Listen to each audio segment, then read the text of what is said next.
Bonjour à toutes et à tous. Aujourd'hui, nous recevons Sidi Khalifou, président du Club des Entrepreneurs de Mauritanie et CEO de l'entreprise CDS. Bonjour, Monsieur Sidi Khalifou. Quel est le rôle principal du Club des Entrepreneurs dans le développement économique en Mauritanie et comment soutenez-vous les entrepreneurs locaux?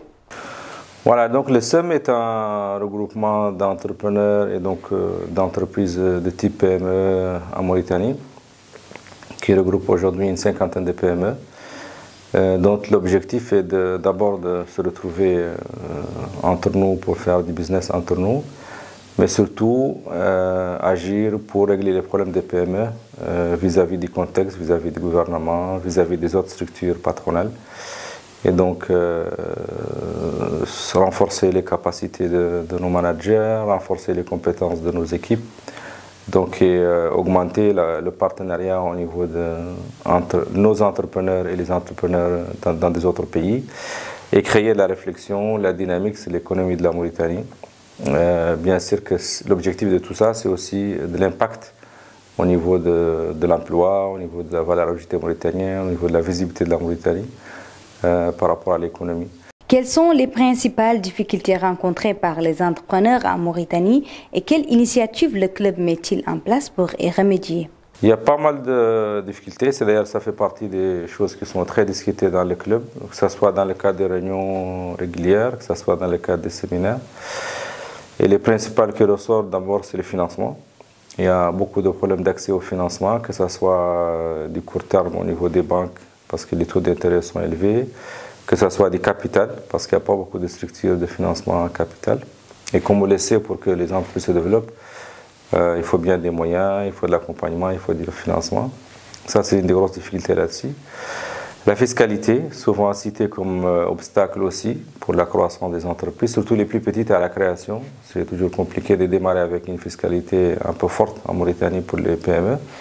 Ou l'absence d'un cadre de soutien aux PME pour la fiscalité, pour le financement. Donc, parce qu'aujourd'hui, la PME n'est pas reconnue en tant que telle, c'est toutes les entreprises et on applique à tout le monde la même démarche.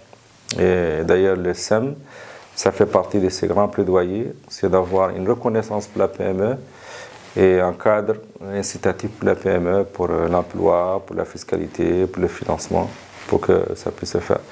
Et ce sont ces éléments-là, peut-être j'ai oublié un, c'est aussi la ressource humaine, tout ce qui est compétences, formation adaptée au contexte et formation utilisable tout de suite par les entreprises.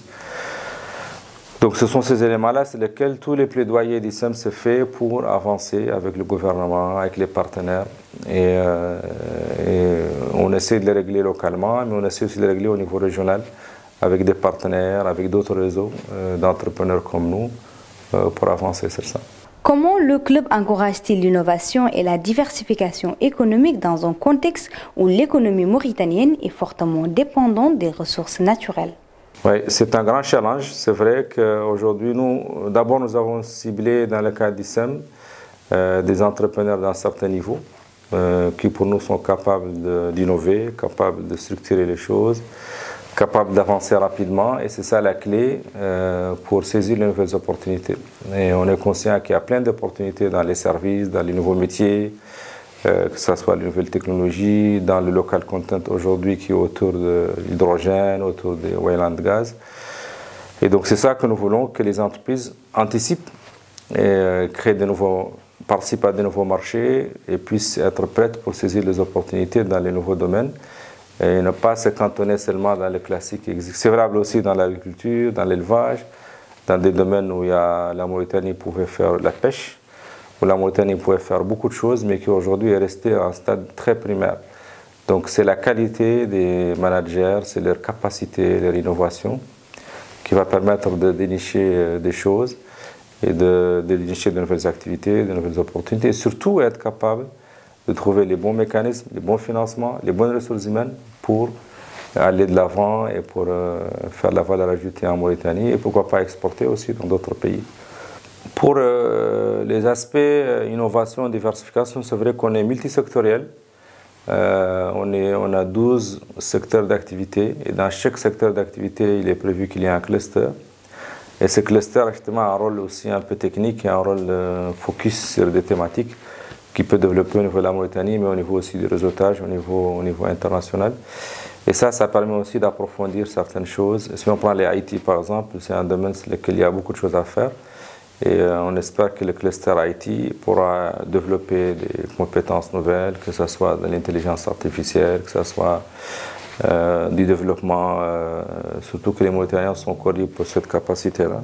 Quelle opportunité voyez-vous pour les jeunes entrepreneurs en Mauritanie et quels conseils donneriez-vous aux jeunes souhaitant lancer leur propre entreprise? Bon, très bien. Ce qui est clair aujourd'hui, c'est qu'il y a une grosse problématique d'emploi en Mauritanie. Il y a du chômage des jeunes et que la seule possibilité, c'est soit des PME comme nous qui vont se développer, qui vont créer de l'emploi, ou que des jeunes aussi prennent en main leur destin et créent des entreprises.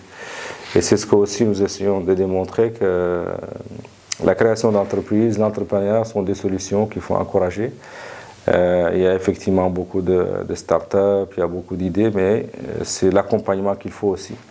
L'accompagnement de l'État, l'accompagnement des anciens comme nous, et c'est ce que nous essayons de faire aussi, d'aider d'autres à se développer. On n'est pas les seuls, les patronats aussi essayent de faire ça et de bouger pour qu'il y ait une dynamique vers l'entreprise mauritanienne et que les jeunes soient plus confiants à leur avenir et osent entreprendre, osent créer des choses. Mais le rôle de l'État reste fondamental aussi, et le rôle de financement reste fondamental par rapport à ça. Donc on ne peut que les conseiller d'entreprendre au lieu d'attendre des emplois salariés quand il n'y en a pas. Mais en même temps, ça remet aussi de patience et de capacité parce que ce n'est pas du jour au lendemain qu'on réussisse, qu'il faut pouvoir être patient et travailler sur l'entreprise et surtout bien choisir son projet, bien choisir son créneau. Et avancer. Et en général, ça paye au bout d'un moment. L'un des conseils qu'on peut donner, c'est effectivement oser entreprendre, surtout ceux qui ont la fibre entrepreneuriale, parce que ce n'est pas tout le monde qui est entrepreneur, mais ceux qui le sentent, oser et surtout persister. Même après un premier échec, on peut réussir, après un deuxième. Et donc c'est avec l'expérience, l'échec est un peu une expérience si on veut capitaliser, et oser peut être important pour les jeunes aujourd'hui. Quels sont vos projets ou ambitions pour le club dans les prochaines années afin de renforcer l'écosystème entrepreneurial mauritanien? Très bien. D'abord, notre premier objectif, c'est de mieux se structurer, de grandir. Donc, je dis, on a un objectif d'être une centaine de PME, mais des bonnes PME, de renforcer nos capacités managériales en interne pour les managers, de créer ou de développer ce que nous avons déjà commencé à faire, un fort réseau régional et international avec les pays voisins, et effectivement, et d'influencer la politique nationale pour la PME, c'est-à-dire donner à la PME une plus grande place, mobiliser des financements, des lignes de crédit, mobiliser du capital pour nos membres, faire plus de formations adaptées en interne aux entreprises, mais en externe aussi pour ce que nous pouvons recruter par rapport à nos besoins. Et participer pleinement à l'économie mauritanienne et pourquoi pas à l'export parce qu'on a plusieurs aussi membres qui sont dans la sous-région, que ce soit au Sénégal, au Mali ou dans d'autres, au Niger, et aussi rayonner à travers ça, à travers d'autres marchés africains, parce que c'est ouvert aujourd'hui et qu'on peut exporter, on peut entreprendre dans tous ces pays voisins aussi. Et pour la dernière question, comment le club voit le développement des PME en Afrique? Et qu'est-ce qui est attendu des organisations d'appui au secteur privé, en particulier la BAD qui vient d'élire un Mauritanien à sa tête? Ce qui est perceptible, c'est qu'il y a un vrai changement en Afrique. Et donc la Mauritanie peut être motrice à la tête de ça. Une vraie orientation vers le secteur privé, en complément de ce qui se faisait par le gouvernement, la décentralisation. C'est qu'aujourd'hui, tout le monde est d'accord sur cet intérêt pour le secteur privé. Et dans le secteur privé, l'intérêt particulier pour les PME aussi, qui est mis à sa place. Et ce qui manque en Afrique, c'est que des politiques publiques soient clairement définies pour appuyer la PME, pour appuyer son développement, son financement. Ça manque. C'est ça qui est demandé, qui est recherché.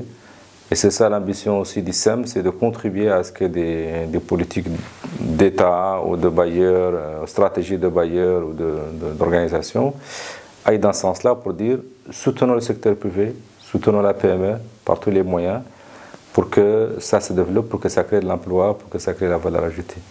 Et que c'est ça qui fera l'impact sur les services publics, c'est ça qui fait l'impact sur l'économie.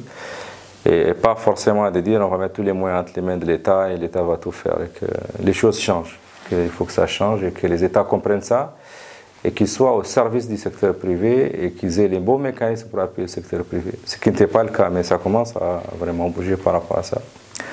La BAD est une organisation africaine qui est au cœur de ça et qui n'a aucune excuse parce que c'est africain. Autant on peut dire Banque mondiale, FMI, ajustement structurel, mais autant la BAD, c'est clair, c'est nos pays, en tout cas en grande partie.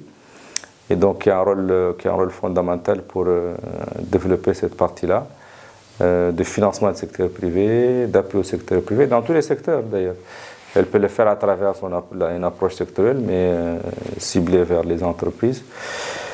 Et le fait qu'il y ait un Mauritanien, d'abord, c'est une bonne chose et on le félicite et que c'est une fierté pour la Mauritanie.